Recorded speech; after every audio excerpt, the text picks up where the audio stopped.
Good evening, everyone, and welcome to the 2023 Candidate Forum for the Issaquah City Council and Issaquah School Board. This event is presented by the Kiwanis Club of Issaquah, the Issaquah branch of the American Association of University Women, and the Issaquah Cable TV Commission. I'm Ann Francis Owen, the Public Policy Chair for AUW Issaquah, and I'm honored to moderate this forum with Mary Clark, President of Kiwanis Issaquah. Over the next hour and 15 minutes or so, we'll hear from 4 candidates running for the City Council and 2 candidates running for School Board. I'm excited to introduce them to you now. For City Council, position 2, we have Zach Hall and Landon Halverson. Hope we have a broad. For Council position 4, we have Lindsay Walsh. And for Council position 6, we have Victoria Hunt. To confirm, the races for positions 4 and 6 have opposing candidates who opted not to participate after multiple invitations to do so. In addition to the City Council candidates, we are joined by A.D. Taylor and Matt Coyne. We'll hear from them later. They're running for Issaquah School Board. From this point forward, we'll refer to each candidate by their first name. We appreciate all the candidates who have joined us tonight, and we look forward to hearing from them all. However, only the City Council candidates will respond to questions. The School Board candidates will provide only short statements near the end of the event. Most specifically, we expect this event to proceed as follows. First, each City Council candidate will give an opening statement of up to 2 minutes. Our timer will raise a yellow card when 15 seconds remain, and a red card when it's time to wrap up. Mary will then ask the first question, and each candidate will have a minute and a half to give their initial responses. Candidates will respond in the order that Mary indicates. After all candidates respond, candidates will have another 30 seconds to respond to each other, and they will do so in the same order. As an example, Victoria might speak first for 90 seconds, followed by Lindsay, Landon, and Zach. When all 4 have finished, Victoria will then follow up for 30 seconds, followed again in the same order by Lindsay, Landon, and Zach. Then we'll move on to the next question, but specify a different order in which candidates will respond. To confirm, we'll clearly indicate each step before it happens, but do any of the candidates have any questions so far? As with the opening statements, our timer will hold up the yellow card when a candidate has 15 seconds remaining, and the red card when the time is up. After all questions have been asked and answered, each school board candidate will have a couple of minutes to give a closing statement before we wrap up for the evening. At this point, Mary and I would like to thank our timer, John Traeger, our on-site coordinator, Marilyn Boyden, and the City of Issaquah team, especially Tim Smith, for helping us run, broadcast, record, and stream this event. Unless someone has a question, let's get started. Victoria will give the first opening statement, followed by Lindsay, Landon, and Zach. Good evening. My name is Victoria Hunt, and I have had the honor of serving you on Issaquah City Council for the last 6 years. When I began on council, I had an infant and a toddler, and they are now in 1st grade and 4th grade in the Issaquah School District.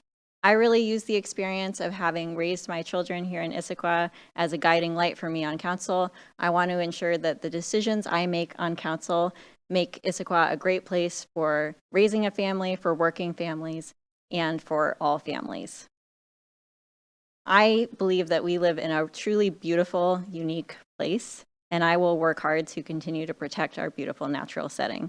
Whether you enjoy hiking in our beautiful trail system, or swimming in Lake Sammamish, or just looking up at the beautiful Issaquah Alps with the mist floating over, our natural setting is really important. And I have a PhD in ecology, and one of the things that I care deeply about and am passionate about is protecting our natural setting for the current and future generations. I have been out knocking doors and talking with you, and I've been listening and learning a lot. I know that it is deeply important to improve traffic, and specifically that traffic safety is important. I know that affordability is important, and that having opportunities for multiple generations to continue to live in Issaquah, for seniors to have opportunities to downsize to smaller housing options, for example, also very important. I imagine we'll talk about that and more over the course of the evening. The last thing I wanted to speak to is that to be an effective council member, I really believe that it takes collaboration. I am endorsed by all of my fellow council members, as well as Issaquah Mayor Mary Lou Pauley, Congresswoman Kim Schreier, and Eastside firefighters, to name a few. I would be honored to earn your vote to continue to serve you.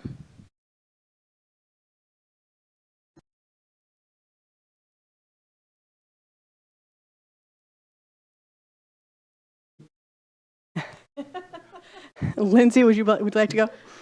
Well, with that great introduction, my name is Lindsay Walsh. I've served on the Issaquah City Council since 2019. I do have an opponent, but he hasn't written a ballot statement or arrived here, so I'm going to keep this really short. I'm a working mom of 2 teenagers in the Issaquah School District. I care very, very much about our community. I hope to speak to all of those issues over the course of the evening, but I think we should just get to it as soon as possible. So I'm going to let the rest continue. Thank you. Thank you, Lindsay. Landon, would you like to go? Thank you. Thank you, everybody, for being here. My name is Landon Halverson, and I'm running for Issaquah City Council to get traffic moving, to keep Issaquah safe, and to support our small businesses.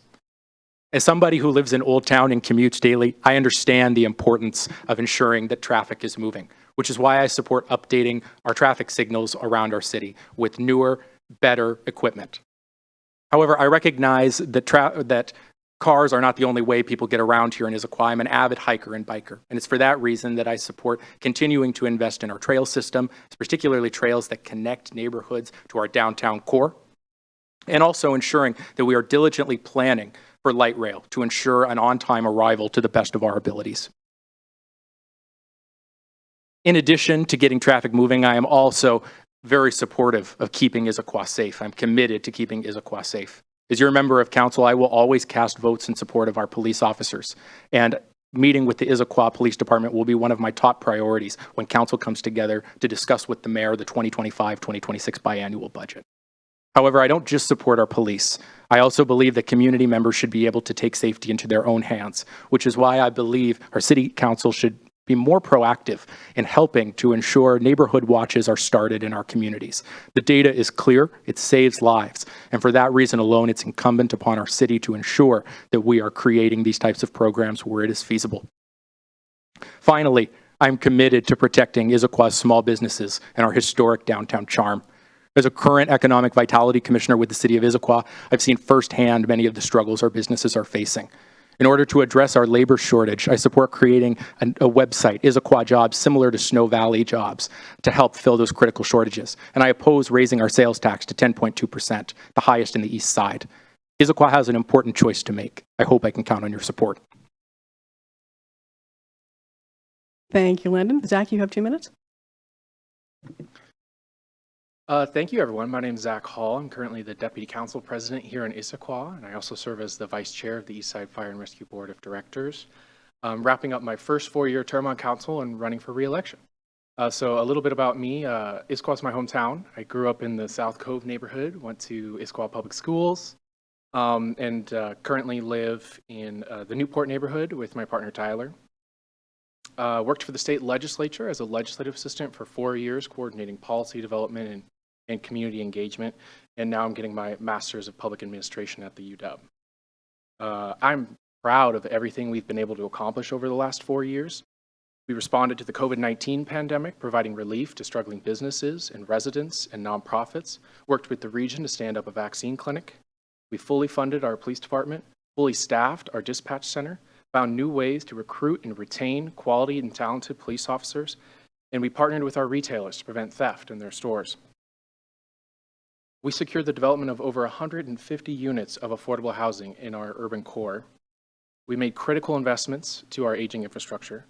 We expanded our human services team to provide the behavioral health services that our residents in crisis need, including those who are experiencing homelessness. And we were the first city in the state to receive LEED Gold certification, one of only 5 in the country. We've done this, we've done so much more, and yet there is still so much more to do. I'm running for re-election to the council to build on the great progress that we've done and then turn our shared vision of a more affordable, sustainable, and balanced Issaquah into a reality. You know, it's been such a privilege to serve my hometown in this way, and I am really looking forward and hoping for the opportunity to continue to do this work. I love the work. I'm committed to our success, and I'd be honored to earn your vote and confidence once again. Thank you all for introducing yourselves to our audience. Mary, would you please ask the first question? All right. If elected or re-elected, what key changes would you champion to improve traffic flow and reduce congestion, especially given upcoming changes to Highway 18? Landon, you may proceed. Thank you. I, along with so many other Issaquah residents, are very excited to see what's happening on SR 18. This is going to be a critical way that our city helps get traffic moving. Over 80% of Issaquah traffic can be tied back to pass-through traffic. And by expanding SR 18, we're taking the right step forward in helping to mitigate that. However, there are things that we can and should do at a local level. One I've already mentioned is upgrading and updating our traffic light system here in Issaquah, most of which have not been replaced in 20 to 30 years. That's also going to be a really, really big part of it to get traffic moving, as well as reassessing light times. I've heard particularly heading down towards SR 900 on the corner of 17th. That's a place that bottlenecks in large part because it just hasn't been updated. And so I personally am committed to doing that. Finally, I think another really important thing our city will do over the next 5 years is proactively plan for light rail. We want to ensure that we are pushing King County to be on time and on budget, and that starts with diligent planning here. Sound Transit has made it clear that we have the ability to make an impact on when Issaquah gets light rail and whether or not that is delayed. And it starts with our planning process, taking a proactive process. So ultimately, I think our transit needs to be multimodal. We need to continue to work with the county to reduce pass-through traffic and, of course, update our traffic signals. Okay, Victoria, you may proceed. Thank you. There are needs here in the long term as well as the short term and at the regional level as well as at the local level.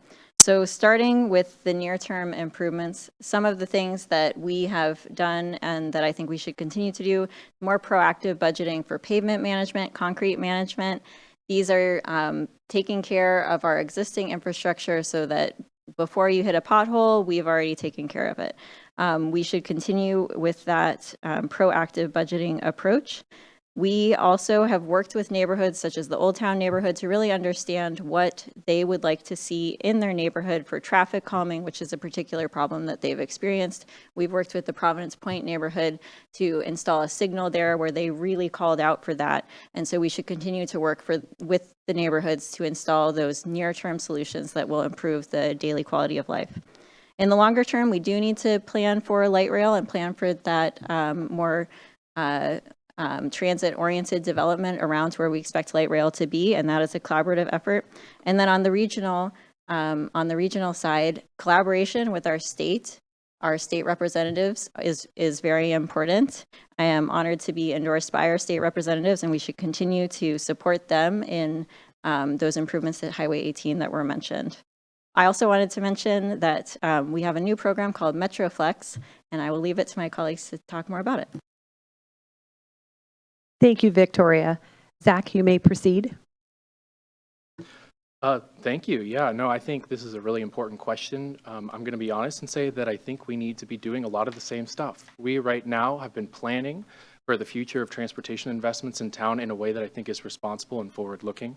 Pairing safety and traffic improvements like traffic calming that was mentioned earlier with ongoing and proactive maintenance of our streets and sidewalks.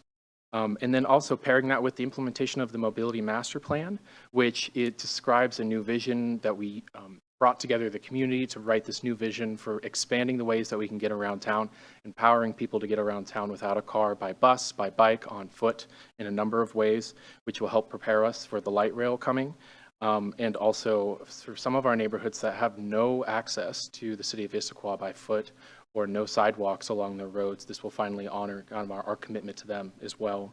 I do also want to mention MetroFlex that was brought up. This is a program that will be starting later this month.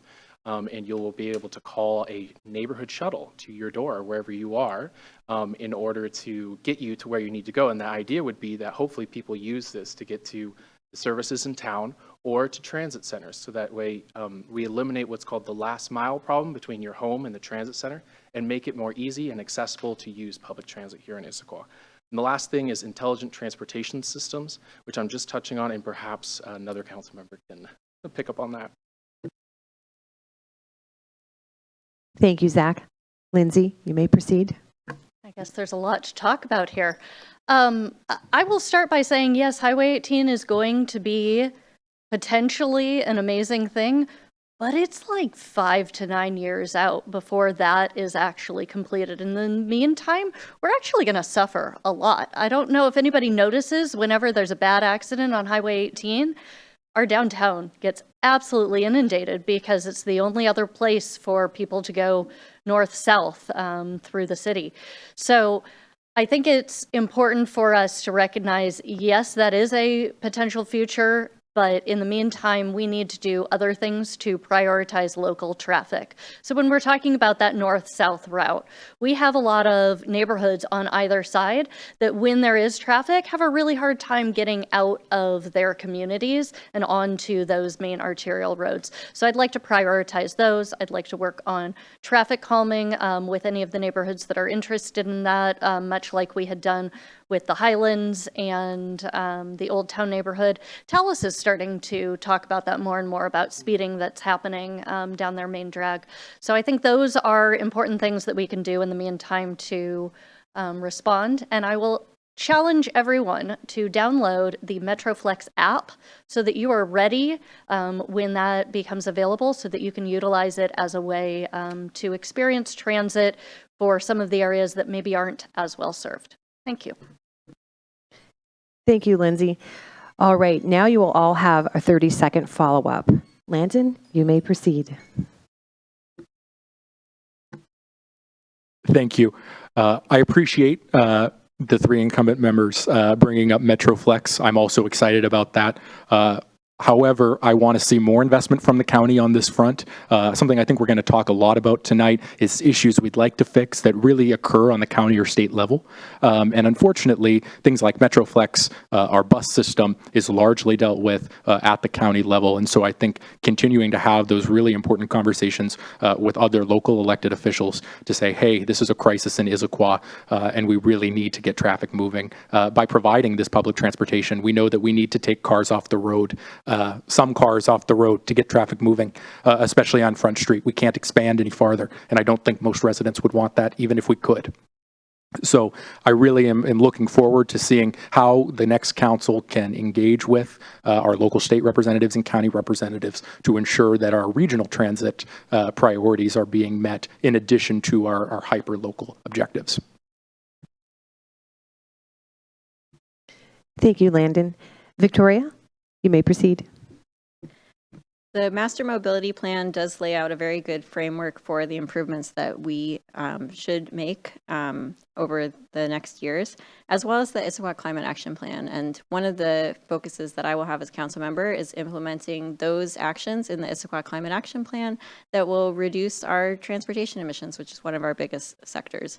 So for example, intelligent transportation systems, which synchronize the lights, those results in not only a more pleasant drive around town, but also less waiting at those lights. And so that will be one way that we can also reduce our emissions. I also am very supportive of adding sidewalks in those neighborhoods that need them, such as Squawk. When I raised my kids on Squawk, I lived on a street without sidewalks, and I remember pushing my stroller without those sidewalks. And that is still the situation. So we should definitely work with neighborhoods to get safe ways to get around without necessarily needing a car for those folks that don't need a car, and also building out our green necklace, which is our interconnected system of trails across town. Thank you, Victoria. Zach, you may proceed. Yeah, thank you. Two additional things I wanted to bring up. First and foremost, with MetroFlex, I just want to continue to reiterate this because this has the opportunity to be one of the most consequential programs in Issaquah's history. This is an opportunity to really show Metro that we are worth continued investment, that we are worth more bus routes and more opportunities for public transit here in Issaquah, and not just cuts, which is what we seem to be continuing to get. The second thing I wanted to get on was intelligent transportation systems is something that we're actively planning on, essentially incorporating new technologies into our traffic intersections, which will allow us to collect more data and to make better decisions on where improvements should go with regard to safety improvements and things like that. So it's comprehensive. Thank you, Zach. Lindsay, you may proceed. Thank you. I think I will touch upon, yes, it's important to advocate with King County and Metro about transit services in the city, but I'm not really willing to wait on something that I don't have control over. I think one of the things that we need to recognize as a city is things that we can do, such as building bus shelters or building benches at stops that can encourage people to utilize that service that is there as just another way to make it a safer and more friendly transit experience. Thank you, Lindsay. All right, moving on to question 2. The city of Issaquah conducted a community survey this year, and almost half of the respondents listed land use, planning, and zoning among the top 3 services to emphasize in the next 2 years. How well do you think our city has balanced growth, quality of life, and economic vitality up to now? And what shifts, if any, might you propose? Lindsay, we'll start with you. Oh, this is one of my favorite subjects. So I serve on the Planning, Development, and Environment Committee of the City Council, and one of the things that we have done since 2020 actively, and even before that, was basically rewriting our land use code. Sometimes it's called Title 18. It's the part of our code that says where you can build, what you can build, how you can build within the city. Unfortunately, because of the way that we grew as a city, we had 3 different sets of land use code, one for Issaquah Highlands, one for Tallis, one for the rest of the city. And so the biggest thing that we needed to do in order to move things forward was streamline all of that. We brought that all together. We still have some items that are left on our docket that we need to take care of as far as missing middle housing, so things like duplexes, triplexes, quadplexes, and where they might be appropriate in the city, as well as parking minimums. So there's a lot still to go in that area, but the first step and the really, really difficult step was bringing all of that together so that we could have a comprehensive view of what was there. And one of the goals of that overarching goal of kind of our approach to that was to make sure that the process was streamlined and easier to understand and transparent so that we could get through the permitting process faster, which will help us build more affordable homes. Thank you. Thank you, Lindsay. Zach, you may proceed. Yeah, no, great question. It's always interesting, too, when we ask this question of community members because it could mean so many things to different people. And so, one way that I view success when it comes to land use planning and zoning is to see what the community already has buy-in on. And we have a plan called the Central Issaquah Plan, which essentially envisions the future of Issaquah and a dense urban core that's connected to services where our future housing will go. In ways where, yeah, you're connected to services. Maybe you don't need a car to get to the grocery store. You don't have to be added to the traffic there. And our outside neighborhoods, we can protect the character in there while also creating ways to have new affordable housing opportunities in there and also to create more density there. So I think realizing the goals and the vision of that plan is very important, number one. What we've discovered on council and has been prevalent for many years that it is very difficult for that plan to be realized, for builders to want to build the things that we want in that central area. We're currently working through a process to identify the different kinds of policy levers that we can pull to get that kind of affordable housing development in our urban core now, and that work is ongoing. I'm also a member of the Planning, Development, and Environment Committee. Actually, all 3 of us are. And so this is an active topic that we are constantly thinking about. It's also very important when we think about our neighborhoods that are outside of the urban core. How can we best serve them too by thinking of ways, instead of having to come into town all the time to get their services, are there kind of small pockets of businesses that could go there to help support these communities as well? Thank you, Zach. Victoria, you may proceed. The community survey is a great wealth of information for us on council about how people are feeling about a variety of topics. And we have, over my time on council, I'm very proud to say, made really big strides in the land use and planning and zoning area. The big milestone was, I think, the overhaul of our land use code, as was mentioned earlier, Title 18. And through that process, we received and incorporated hundreds of comments from the business community, from community members in all of our neighborhoods, and from the environmental community, and from our boards and commissions, who volunteer their time to provide their perspectives to us as the City Council. And so we have a product that really does incorporate those voices and really does, I think, set us up to have the kind of development that the community wants for our future. We set out on that overhaul process with a goals and outcomes chart that was our guiding document, and one of the things that we wanted to do was to better protect our natural environment, better protect our steep hillsides and our critical areas, our wetlands. We are now working through the process of making sure that that we're working with the business community to actually implement all of these plans. Thank you. Thank you, Victoria. Landon, you may proceed. Thank you. I think this is a great question. I, too, am excited about the Title 18 updates. I think that this is a long overdue step for our city, and I think it's really important that we're consolidating these plans. I think the devil is going to be in the details. I think policy is only as good as it's implemented, and I'm going to be really curious to see how well our city administrators are able to implement this, and whether or not business owners, developers, private homeowners, and others actually report that the process is indeed easier. I think we have to wait to see if that will be the case, but I am hopeful, and I do believe that consolidating into Section 18 was a step in the right direction. I think there are times in the past, frankly, when our city has kind of said all growth anywhere, all the time, at any cost. However, I think over the past 5 or 6 years, the city has started taking a more balanced approach on that front. We talk about getting traffic moving, and I certainly think that we have to be honest about the fact that some of our development has caused that, while also recognizing that we do have a need for missing middle housing, particularly around transit, to ensure that people who have grown up here can continue to afford to live here, raise their families here. So it is a balancing act that the city's getting better at. And then finally, I just wanted to mention, I think when it comes to affordable housing here in Issaquah, this again is another issue where we really need strong state involvement. The type of money we're going to need to really make a meaningful impact, we're going to have a really hard time generating at the local level.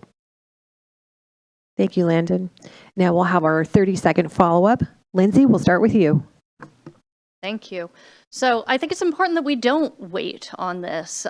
We don't just wait to see what the response is. So we actually had a meeting on Monday night, I think it was, with council looking at our permitting. And that was really important, to not wait to see what people's experience is on it, but to say, hey, one of our priorities was get the permit streamlined. And if we're not seeing that already, we need to make the adjustments now. Thank you, Lindsay. Zach, you may proceed. Yeah, just really quickly to say, yeah, staff will be, measuring outcomes when it comes to implementing the new Title 18, trying to measure how successful it is in the community, how it's being interpreted by developers, how it's also being interpreted by our staff, and making sure that all of our staff members are interpreting it in the same way. And then I also wanted to say too that, like I said in my intro, we've secured the development of over 150 units of affordable rental housing here in Issaquah through partnerships. So it's those partnerships that we initiate and help support here in Issaquah that's going to bring a majority of the affordable housing here. Thank you, Zach. Victoria? One of the guiding lights for me on development and on land use and zoning is if we are getting the development that has a long-term enduring community benefit. And so we need to allow those amenities in those communities that are wanted, and then we need to work with the business community to actually implement that. And we also need to allow for the building of smaller units. That's something I've heard time and again. Thank you. Thank you, Victoria. Landon, you may proceed. Thank you. I would again just follow up by saying I really think the devil is going to be in the details here. We talked about how city staff interprets it. I think it's incumbent on the current city council as well as the next city council to ensure that the language used is as clear as possible. But I really think that as much as we'd like to believe we can study it ahead of time and know exactly how it's going to work before we roll it out, we are ultimately going to really have to prioritize the feedback once it's happened to properly evaluate the metrics. Thank you, Landon. All right, we'll move on to the next question. In the same survey, about 1/3 respondents listed infrastructure, including roads and sidewalk maintenance, as an important focus area. Should the city allocate more, less, or about the same amount of resources to infrastructure projects? And which types of projects do you think deserve the most attention? Landon, we'll start with you. Absolutely. Infrastructure is a huge issue here in Issaquah. I think there is a very broad consensus among some residents that the city has neglected some of our transit options, particularly as it relates to getting around by car. And so ensuring that our infrastructure is being upkept in that sense is really important. I also support adding sidewalks, replacing sidewalks, as others have mentioned, particularly in places like Squawk Mountain. Regarding the amount of resources, I think that's kind of a multi-sided question because one of the things I'm really concerned about in Issaquah is the amount of money our capital costs incur. We spend a lot of money to do things here in this city when it comes to capital projects. And I would like the city to take a more proactive approach in finding ways to cut down those capital costs because as an accounting teacher who reviews our budget, to look at the cost of some of what we do, it's really, really eye-opening, and I would encourage residents to take a look at that themselves. But that being said, I think our level of investment should be about the same, but I would like to see us do it more wisely. I would like to see us find ways to get the capital costs down to ensure we're not having to raise taxes on residents to get it done. Thank you, Landon. Zach, you may proceed. Thank you. Yeah, I'll start with the maintenance side of your question that you first started. You know, in the last budget and the one before that, we made record investments, and thanks to someone who's sitting out in the audience partly, in the maintenance of our roads and our sidewalks and the concrete management program and in the pavement management program. So I think it's important to continue to sustain the level of funding that we see in maintenance because we saw a noticeable impact from the community in terms of how they interacted with us and what they told us about how the roads were, the condition of the roads were. So we definitely want to keep that. With regard to traffic and safety improvements and other kinds of projects aligned with the mobility master plan, meaning projects that make it easier to bus, to bike, to walk, to get around by trail, we need to accelerate the investments in those areas. We convened a group a few years ago called the Capital Finance Community Task Force that did a full audit of all of our infrastructure spending across all the areas.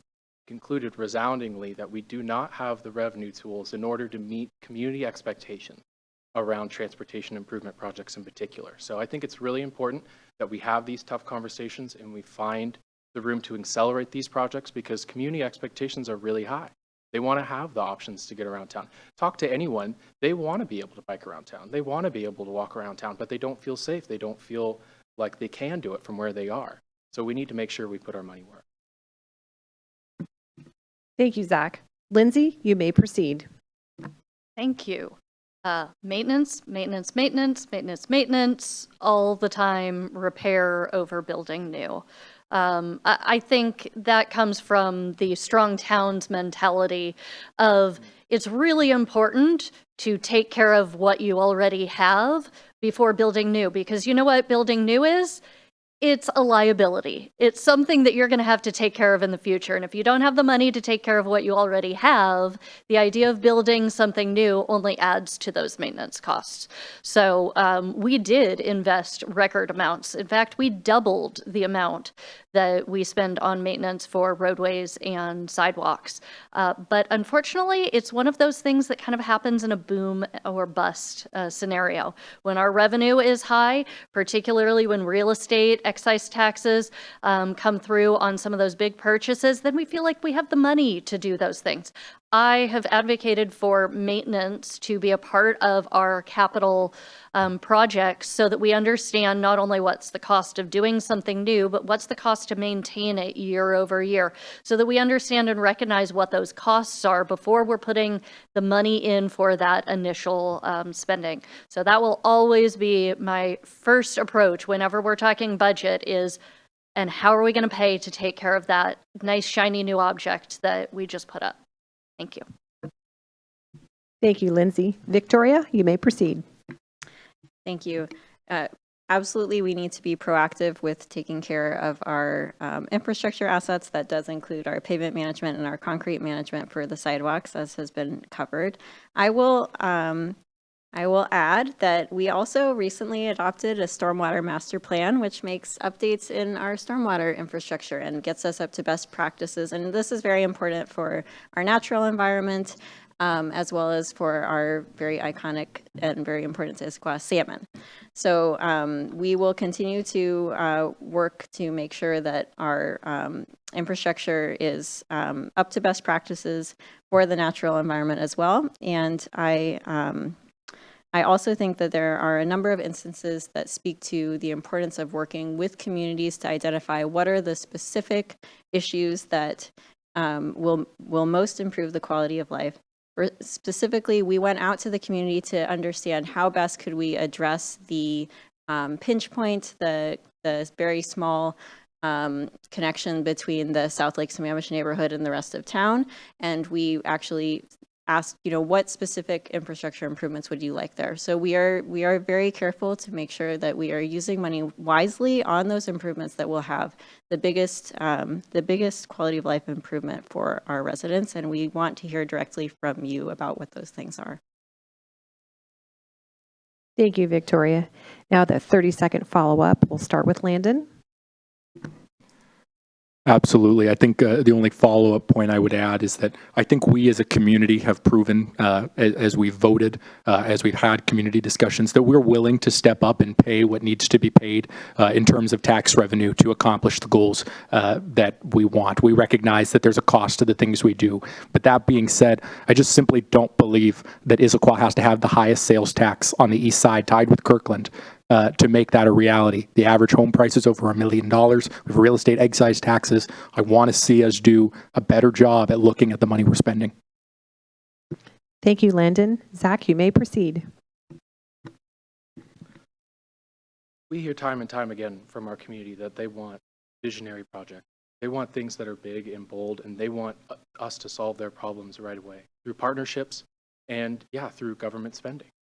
And I think that this is an important time where we really need to have a deep conversation with the community and say, here are the expectations that you have communicated to us. Here's how we think we can accomplish it. And where do we meet in the middle? Thank you, Zach. Lindsay? I just want to highlight another maintenance project that I think is really super important. So if you think of Black Nugget Road, think of that old ugly wall that's right behind there. That thing's been sitting there. It was gifted to us, I believe, by King County. And I have absolutely advocated in the budget that we have money to work on the replacement of that so that we have something that will be able to last the test of time. So that's another instance of there are a lot of things in the city that need to get done. Thank you, Lindsay. Victoria, you may proceed.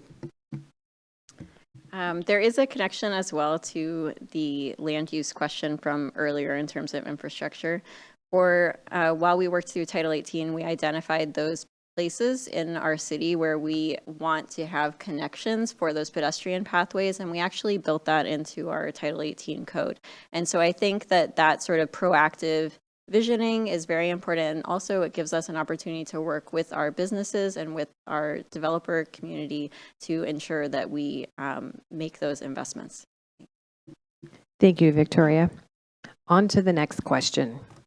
Much has been said and published about public safety in the Puget Sound area. More than 90% of the respondents were satisfied or felt neutral around their overall feeling of safety in Issaquah and the overall quality of police protection. How does Issaquah compare to the rest of King County, and how would you address the areas that matter most to city residents? Victoria, we'll start with you. Okay, thank you. Firstly, I wanted to validate the concerns, and I have definitely heard from residents that are concerned or that have experienced crimes. Specifically, across the entire region, there has been an increase in property crime.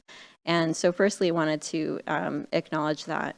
And I do think that the city has been, in our region, very proactive and has taken a lot of steps in the right direction in terms of making sure that we have additional police officers. In the 2023 budget, we added many additional police officers, and we have instituted hiring best practices in terms of having hiring incentives so that we can have a fully staffed police force. We have also, I think very importantly, added human services professionals. So these are professionals that have background in behavioral health and mental health, and they are able to respond when there are calls for service, calls for police, either in lieu of or with police in a co-response model. And so this allows us to have additional resources for folks that are having behavioral health crisis. This is a program that I would like to continue, and I think it's very important for the future of our city. Thank you. Thank you, Victoria. Landon, you may proceed. Thank you. Absolutely. When I talk with folks at the door, when I talk with folks in community settings, the number one concern on people's minds right now is public safety. Over the past year, we've seen a 74% increase in violent crime here in Issaquah. That statistic does not get talked about very much. And that's really concerning to our residents. And again, it is something that is getting brought up. I have a lot of confidence in our chief of police here in Issaquah. I think she does an outstanding job. That being said, I think there are ways we can continue to support our police department. I would love to see us revive the cadet program. I think that that's an important way that we can help get new officers. The city is doing a good job, in my eyes, at providing appropriate incentives, but ultimately we're still struggling to find people, qualified people to fill these positions. And so starting with our youth and talking with them about how they can defend their communities, I think is a really important step. I also think it's important to note when we talk about public safety that Issaquah is unique in that it has a city jail, and it's something that our police officers and our department uses to its advantage to properly take advantage of crime. I support city efforts to keep prosecution local so that we can ensure that those who try to run off or get away with stolen goods, we can actually keep them incarcerated, do something about it. And I want to see us continue to work with other cities nearby to ensure that they're taking the same steps, especially other cities along I-90 that are facing many of the same issues and where the issues are kind of interconnected. Thank you, Landon. Zach, you may proceed. Is he scribbling over here? Yeah, no, I also want to acknowledge public safety is one of the number one issues that we hear out door to door talking to the community members. It's one of the most important topics when people come to council meetings and express their concerns and their support of particular policies or funding proposals. I also want to, just recognize that public safety is a holistic landscape, right? Police is just one element of it. Fire is another element of it. Emergency services and preparing for emergencies is another element of it. And as has already been touched on, human services is a huge part of it, which is a growing focus here on the east side as well. I think when you look at what we've done here in Issaquah over the last 4 years, I think we need to continue to be listening to our police chief and our professionals, the different analysts and crime analysts who work for us in the police department. We did fully staff up, or fully fund and staff up our dispatch center. We're very close to being where we need to be with police officers and with fire. And we've got these new recruitment and retention incentives that were mentioned earlier, and we've been partnering with our retailers to prevent thefts in their stores. It's still happening. But I do want to acknowledge that Kim Schreier, our elected representative in Congress, recently came out to Issaquah for a press conference in front of Target to talk about what is succeeding here in Issaquah, because we've all come together to find solutions. I think also expanding our human services team to respond in the ways that our community needs it, like behavioral health response, homelessness outreach, and getting them the services that they need is a huge part of this conversation. Thank you, Zach. Lindsay, you may proceed. Thank you. So I recently did a ride along with the Issaquah Police Department, and we just have an amazing team there. Seeing them be able to respond to mental health crises and bring in our behavioral health crisis responders, they absolutely rely on and appreciate that program. So that's a way that our group has really worked well together to respond to the changing needs of our community. I think it's really important to recognize that we're actually doing a lot better than a lot of the communities around us as far as hiring for our police officers. We are almost entirely fully staffed, and a lot of other communities are really, really suffering here. I've started to see a lot more police vehicles on the street because previously they were training, so they had 2 officers in a police vehicle. Now we're seeing them out on their individual tracks, and so that helps with the perception of safety and their ability to respond to needs. I would also like to highlight the municipal court, which we're sitting in right now, and their really innovative program on community court, which really seeks to address the root causes of crimes. When somebody comes in, they may be stealing because they don't have the food for that. And so solving that issue is a super important way rather than just putting them in jail. Thank you. Thank you, Lindsay. Now we'll have our follow-up. We'll start with Victoria. Thank you. Police is one very important component of public safety. Eastside Fire and Rescue is another. I have also had the privilege of doing a ride-along with our Eastside firefighters, and they are a very important part of our public safety response as well. We, in the 2023 budget, made increases to the funding so that they were fully resourced, and we should continue to do that. I also wanted to mention the close work with our retailers to reduce theft. Thank you. Thank you, Victoria. Landon, you may proceed.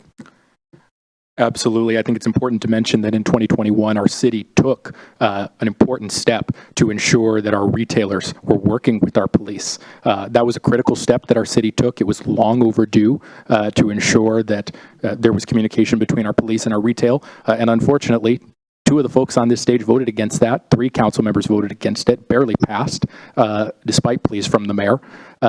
So I would like to say that not all members of council have consistently supported our businesses. Thank you, Landon. Zach, you may proceed.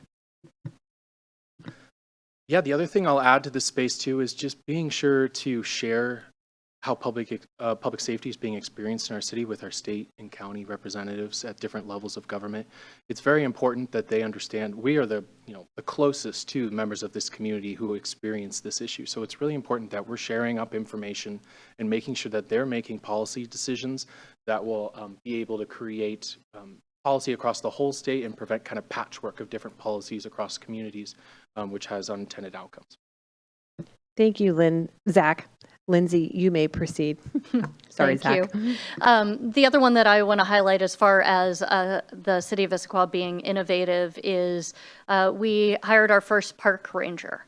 And that, as another element of our public safety component, really enabled the police department to stay in the areas where they had ease of being able to work, and allowed the park ranger to take over our parks and open space area and better understand and provide safety in those areas as well.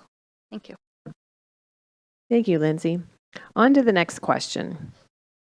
What does a variety of housing options look like for you today, and what would you like to see in the next few years? Zach, we'll start with you. Well, I'll just start by saying that I actually just turned 29 years old, but I grew up here in Issaquah, grew up in the South Cove neighborhood and went off to college. And when I came back, it was very difficult to be able to find a place to live here in Issaquah, my hometown, the city that I love. So a vision for our future in terms of what multiple housing types should look like is at every stage in your life, you should be able to afford a type of housing in Issaquah. Maybe that means single family is good in some place. Maybe that means denser living where prices are lower and you're connected to services are better in some places. Maybe that means smaller types of single family dwellings, like duplexes and triplexes and condos are best in a particular area or across town, because these things all cost different money, and at different stages in your life, you're able to afford to move into these places and to thrive and be in the community that you love. So that's a huge part of it. Thank you, Zach. Lindsay, you may proceed. Thank you. So I live in the Issaquah Highlands, and one of the great things about that community is just the mixed type of houses. There are many cases where you will see a large single-family house with a duplex across from it, and it absolutely works because it's both the same type and style of housing when you're walking by on the street.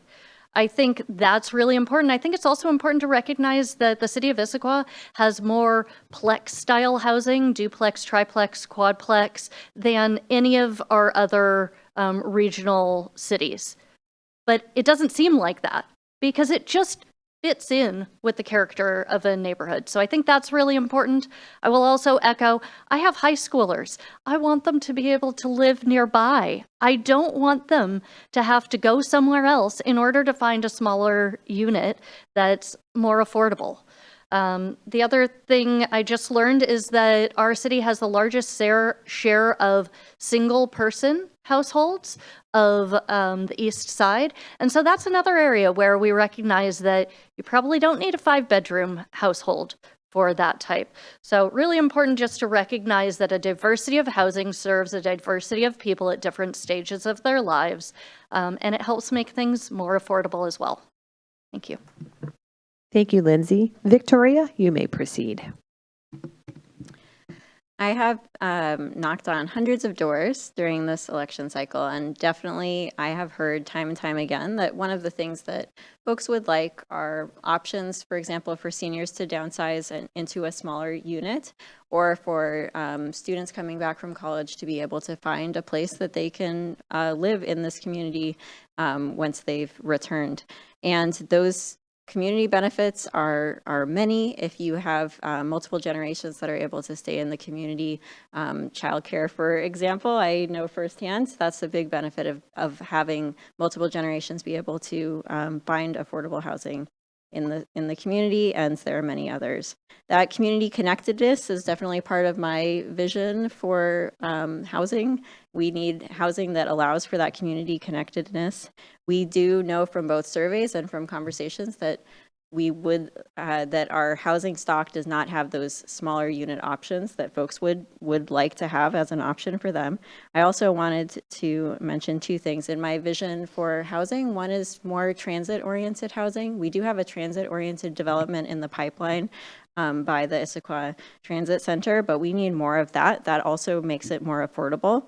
And also working closely with our partner Arch for getting those affordable housing options in the city. Thank you. Thank you, Victoria. Landon, you may proceed. Thank you. Yeah, I think on this point, the current council and I largely agree. We need to have a diverse array of options for all different types of folks who live here, whether they be just starting out. I'm young myself. I can empathize with Zach, absolutely trying to find a place around here. It's tough, especially a place you want to live, a nice place. People don't just want to live in a 500 square foot box. People want to live in a nice place, and that is really hard to find.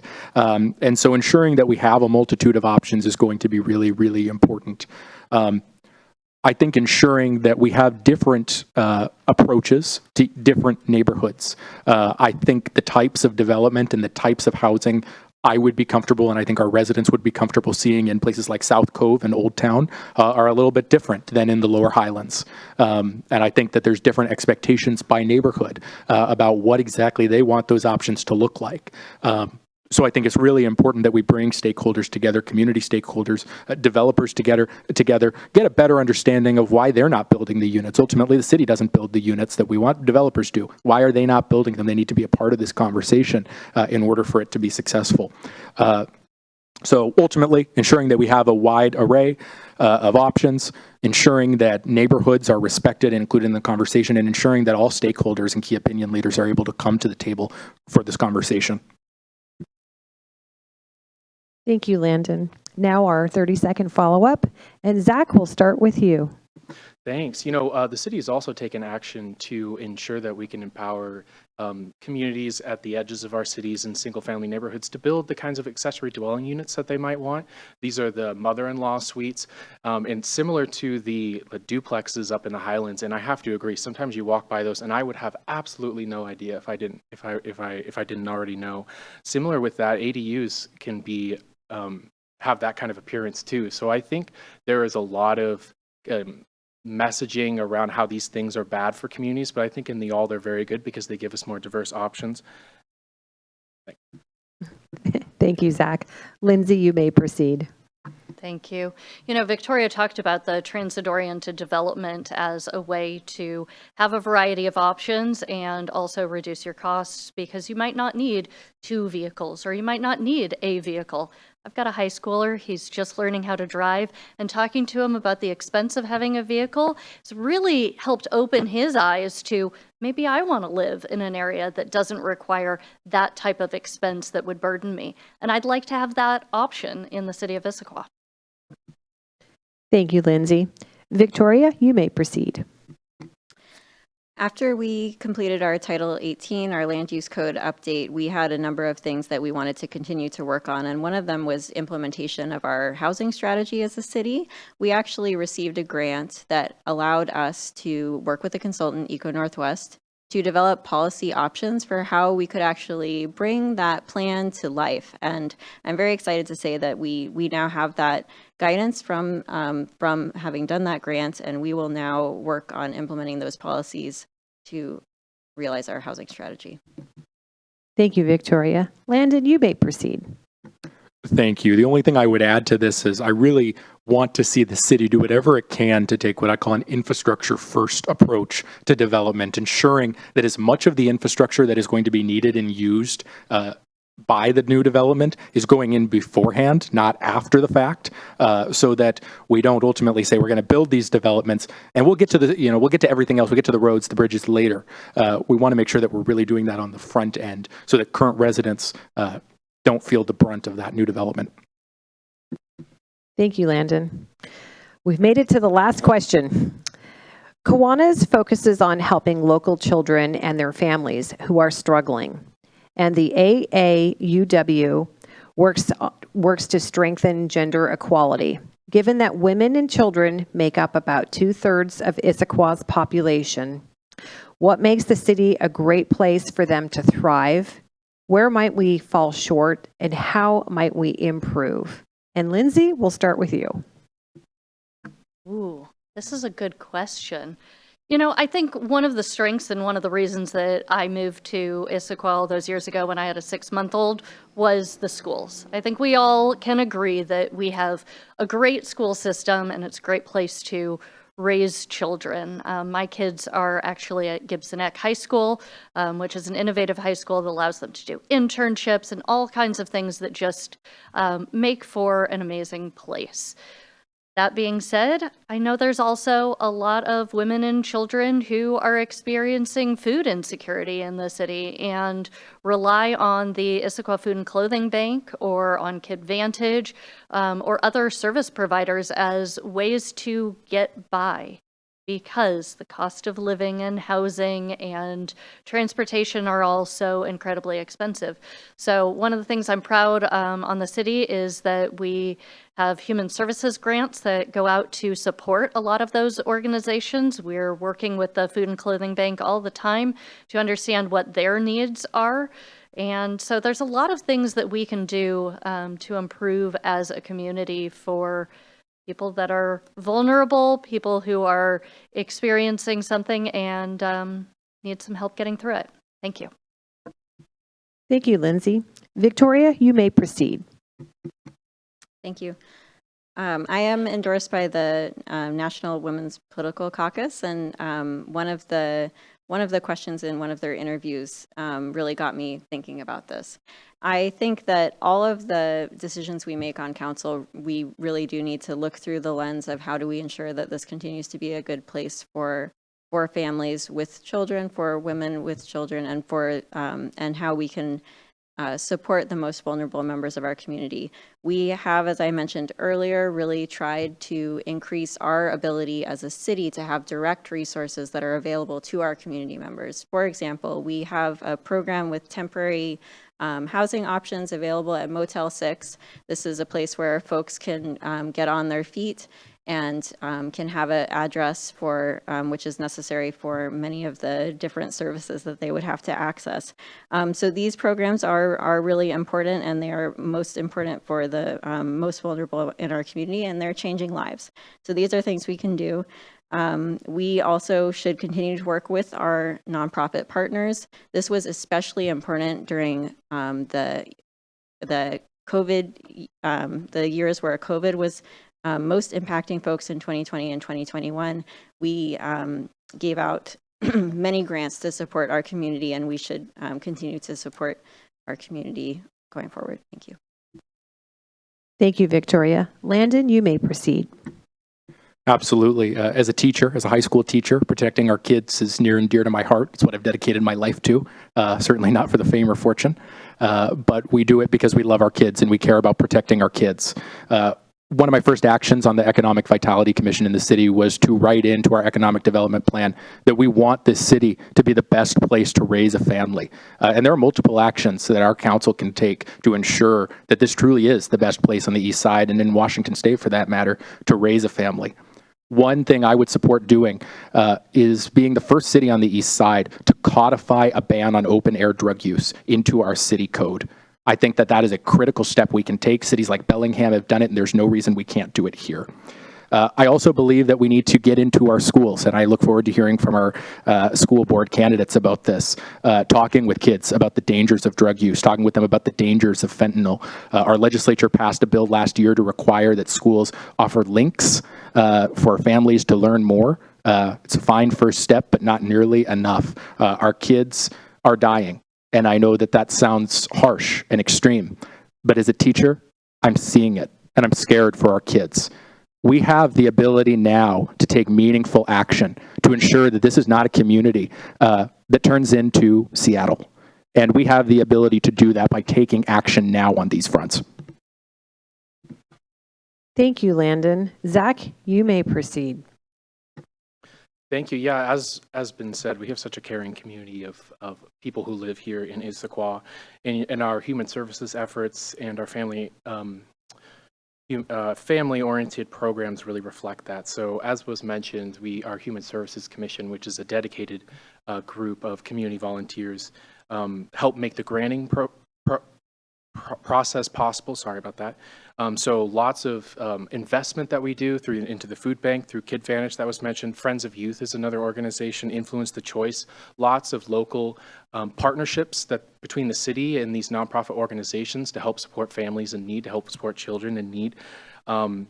And that's really important. Also, over the COVID-19 crisis, as was brought up, I thought that was a good point. Hundreds of thousands of dollars were dispersed from the city to renters who were in crisis, who were at the point where they were worried they were going to be evicted. They were worried utilities were going to be shut off.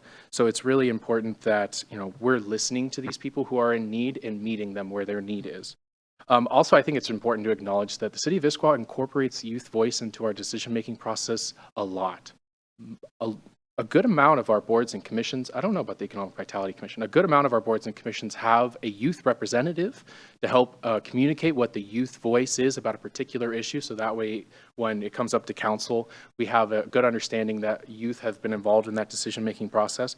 And then I also wanted to touch on, we have various parks and rec programs with scholarships that support families in need. We should take a look at that programming to make sure it really meets the full need in the community.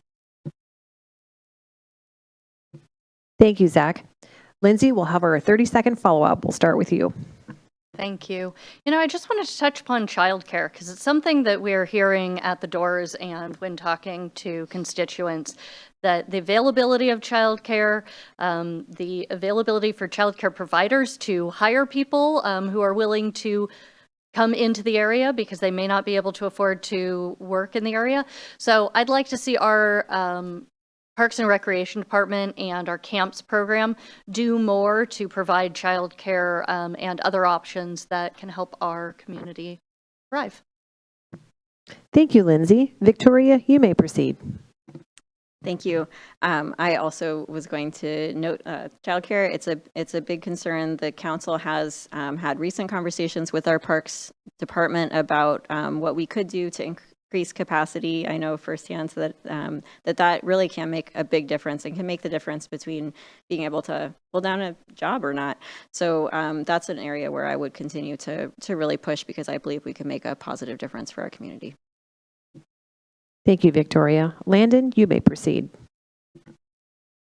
I think there's a lot of work that needs to be done in our city for protecting our kids. And I frankly feel that we have not gone far enough in drug prevention. We've not gone far enough in educating community members. How do you report and safely dispose of a needle, right? What do you do if you're walking in the park and your kid says, "What is that?" and it's a needle? That's happening in our communities, and that's wrong. And we need to find ways to, if not end it, educate community members on how they can report it and stop it. Thank you, Landon. And Zach, you may proceed. Thank you. Just to finally touch on, we don't have all the answers to these really big questions. So it's really important that we are actively engaging with the community in new ways. One thing we've tried over the last couple of years is a new community listening session format where the council goes out to the community neighborhoods instead of asking them to come to our council meetings and come prepared to make official public comments.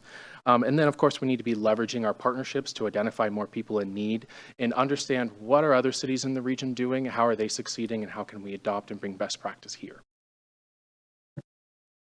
Thank you, Zach. Okay. Thank you, candidates for City Council.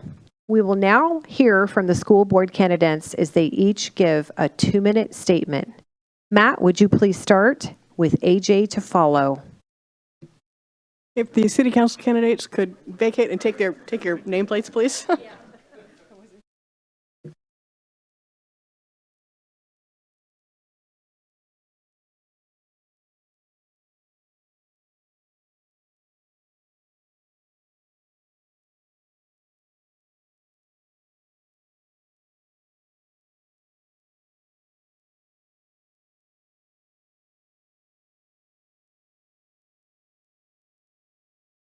We're rookies here. I know. Got to figure out make sure everybody can hear me. All right, and go ahead and get started. All right, Matt Coyne. I'm running for Issaquah School Board, and I know I only have 2 minutes, so I'll be quick. The reason that I'm running is really based on 3 primary areas: community, students, and teachers. And for me, community is a big piece of and the connectivity to our schools. Specifically, I know talking to parents, I know many of us think in the community that our schools are really the backbone of the community, and that connectivity to our schools is really important. Sorry, I'm getting distracted, but it's okay. I sat on the Issaquah School Foundation board for many years, and we spoke a lot about the fact that that there's this connected relationship between our schools and the community. Strong schools create strong communities, and strong communities create strong schools. Second is students. I have 2 kids in the Issaquah School District, and I have been fortunate, my wife and I have been fortunate that our kids have really been able to flourish in the Issaquah schools. And I really want to make sure that all Issaquah students have the ability to achieve their potential here in Issaquah. And then lastly, teachers. I have a strong affinity for teachers. I come from a family of teachers. My parents are both retired public school teachers. I have a grandfather who taught in the Bellevue School District for many years. I also have a wife who's a teacher, 2 aunts who are teachers, mother-in-law, and a sister-in-law who are teachers. So I really come from a strong family of teachers. And I will say, as we heard from our city council candidates here this evening, and we talked about affordability, and I worry about teachers not being able to afford to live in our district. And that is a concern for me. And I want to continue to make sure that we work with our city, and our state partners to make sure that we create affordable living options for our teachers here in Issaquah. So thank you. Thank you, Matt. And AJ? Yes, thank you. Thank you for having me tonight. Again, my name is AJ Taylor. I am running for the Issaquah School Board as well. With the limited time here tonight, I really just wanted to introduce myself, give some of my background before you start seeing my name appearing on your ballots in just a few short days. Professionally, I came to Seattle in 1996 to attend law school at the University of Washington and worked in a law firm here in Seattle for many years, but then ultimately left and joined Microsoft, where I've been for the last 18 years, working in the areas of privacy, policy governance, and strategic planning. So that's really the skill set I would bring to the board: law, policy, strategic planning, which I think is well suited for the work that the board does. But outside of my professional career, I've spent a lot of time volunteering in the community.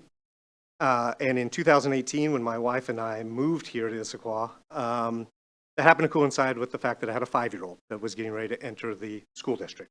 So I started spending a lot of my time on volunteer activities around the schools. I served as a delegate to the Washington PTA Legislative Assembly, which really exposed me to all of the issues that the schools are facing. I served on the levy committee in 2021 for the school district, learned a lot about school finance and the challenges that we face there in that space. I serve on the board for Volunteers for Issaquah Schools, which is the organization that is really vital in out there advocating for our bonds and levies, which are just so crucial to our school finance overall. I serve with Matt, actually, on the board, the Teen Garage here locally, fantastic organization supporting our teenagers and high school kids. And lastly, I'm the community representative currently for the budget committee for the school district. So the opportunity to serve on the board is really just an extension for me to continue to work on these issues that I'm so passionate about. I am a product of public education. We have a strong school district, but we have a lot of issues facing us. So I'll close there. I will say, if anyone has any questions about the issues facing us, please reach out through my website, voteajtaylor.com. Happy to have a conversation about those issues. Sorry I ran over. Thank you, candidates, for participating in this event. Your service is much appreciated. The Issaquah Cable TV Communication has recorded tonight's forum and will post it on the YouTube channel for the City of Issaquah. We'd like to thank everyone who watched this event live, and we ask that you all please tell your friends that they can watch at their convenience and become more informed voters by November 7th. Good night, everyone.